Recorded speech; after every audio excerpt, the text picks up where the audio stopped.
1, 2, 3, 4, 5. Once I saw a fish alive.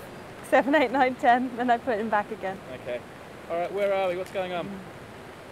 This is Caesarea Philippi, also known as Banias. It was a very important Greco-Roman city, and we're about 25 kilometres north of Galilee. And here, as you can see behind me, what is one of the headwaters of the Jordan River. It's a spring of what was called living water, fresh water, and this supplied the Jordan and went down into Galilee and then down again into the Dead Sea. So there's a particularly important story recorded for us in all 4 Gospels that happens here in Caesarea Philippi. It's a conversation between Jesus and his disciples, and it's particularly important for Mark's Gospel. Jesus says to his disciples, "Who do people say that I am?" So he's asking a question about his identity and the purpose of his mission.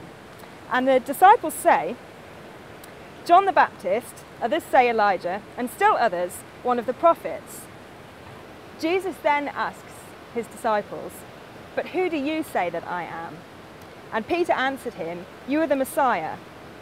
And he, Jesus, sternly ordered them not to tell anyone about him. Now, why would he do that? What's that all about? This is known as the Messianic Secret. Surely the gospel is about spreading this message, spreading this news. So this becomes quite a debate when we read texts like Mark. Why on earth did Jesus want this secret to be kept? I mean, it's possible that Jesus thought, well, if it becomes known that I'm claiming to be the Messiah, then this is going to cause uproar in the land, and I'm going to be persecuted, hunted down and killed.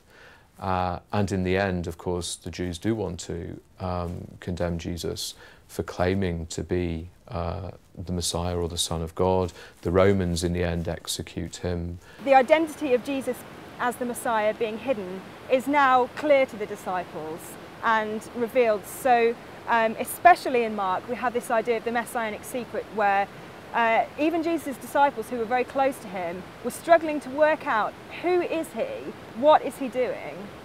And this is the very place where they first come to the realization of Jesus being the Messiah, the Son of God.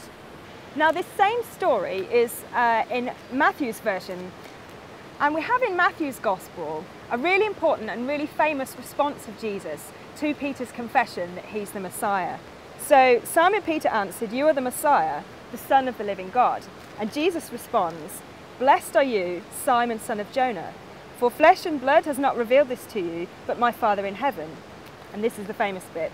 "I tell you, you are Peter, and on this rock I will build my church, and the gates of Hades will not prevail against it. I will give you the keys of the kingdom of heaven." So Jesus is playing with words here. You can see all the rocks behind me. And of course, Peter's name, Cephas, also meant rock.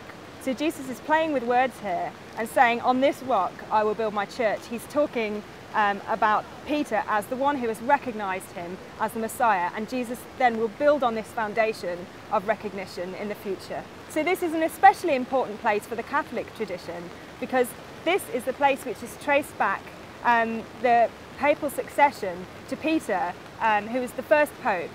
And "on this rock I will build my church" is taken as a reference to Peter being instituted and all of the successors of Peter following on in this line of leaders on whom Jesus built his church.